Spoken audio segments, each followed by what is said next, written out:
Un videojoc de realitat augmentada per potenciar l'esport i un localitzador de taxis a temps real han estat premiats per la Diputació de Barcelona en la categoria d'aplicació i d'internet de les coses. La presidenta de l'ENS, Mercè Conesa, ha estat l'encarregada de fer entrega dels guardons a l'estand de la Diputació a la Fira del Congrés Mundial de l'Smart City. El joc Untrail, creat per Pau Tena i David Garcia, ha estat el guanyador a la categoria d'aplicació. Aquest videojoc de realitat augmentada ha estat dissenyat per fomentar la pràctica de l'esport entre els joves, al mateix temps que es promou el coneixement de la ciutat de forma lúdica.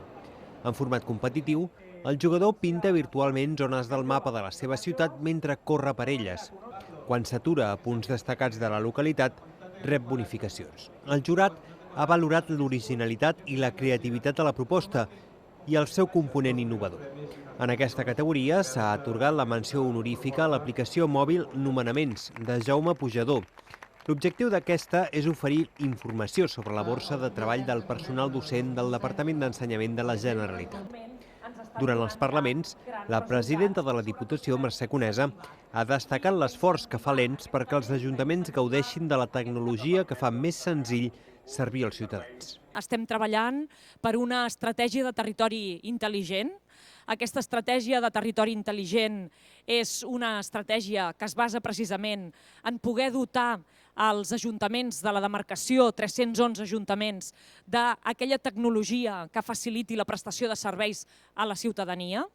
I la tecnologia, de fet, és només un instrument, un mitjà, perquè l'important és el resultat, és el retorn social que obtenim a través d'aquella aplicació tecnològica. Pel que fa al premi destinat a les aplicacions de l'Internet de les Coses, la guanyadora ha estat Sistema Públic de Localització de Taxis a Temps Real, creada per Àngel Sunyer, Noelia Asensi i Josep Maria Garcia.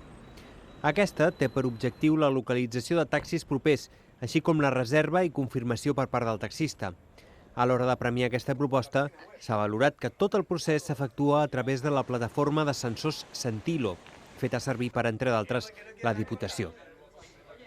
El jurat també ha entregat dues mencions honorífiques. La primera com a reconeixement pel caràcter didàctic i divulgador de Sentilo de Diva Prototyping IoT Lab, ideada per Llorenç Moreno i Miguel Ángel Murillo. S'ofereix una plataforma al servei dels municipis per aprendre, crear i innovar sobre l'Internet de les Coses, suportada per la Diputació i relacionada amb el servei de biblioteques. La segona menció honorífica ha estat per la solvència tècnica i el disseny de Smart Data System, de Mycelium Networks i Arcanova.